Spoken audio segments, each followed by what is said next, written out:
So let's talk a little bit more about the destinations. How do you go about sort of, planning these destinations? Because presumably there are some places that, some people find, very popular and others are a little bit more off the beaten track. There are both. In 2014, we go to 67 countries with 2 ships. We go to 126 ports. Wow. And what we try to deliver is things that are insider access, that are quite unique.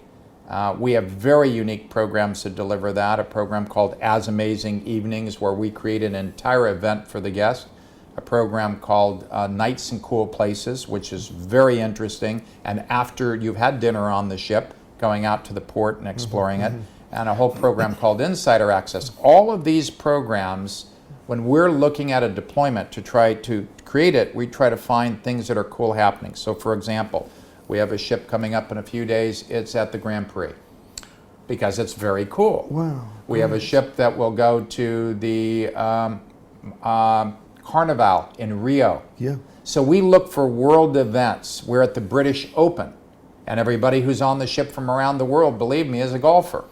And so we look for events that allow us to put a ship in a locality to deliver up something unique. That's fantastic. And I would imagine as well that operating 2 fairly small ships, I think they're just over 680 passengers, means that you're probably able to get into some of those smaller ports that the larger ships are not that's able indeed to. true. For example, we can go all the way to Seville. We're the largest ship that can go to Seville. Most have to park far away. We don't have to park far away from much of anything. Yeah. Because of the size of the ship, we can deliver a lot of destinations gigantic ships can't deliver. Now, I should be clear about it. You mentioned about 680 people. Today, that's sort of on the smaller side of ships because there are ships now delivering 5,000 and 6,000 people, right?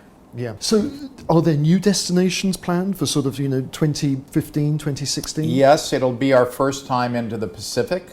For us, we'll be picking up many parts of Australia, New Zealand, and of the Pacific Rim.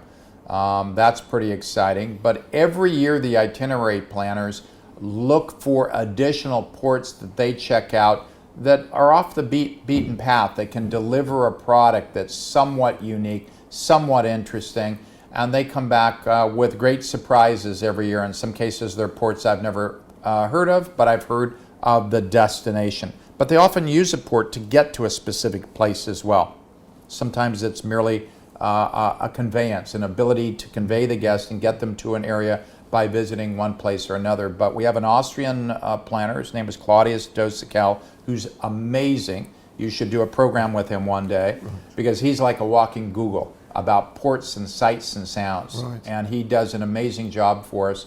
And we've been recognized in virtually every Pan-Anglo country as having some of the finest deployments in the world.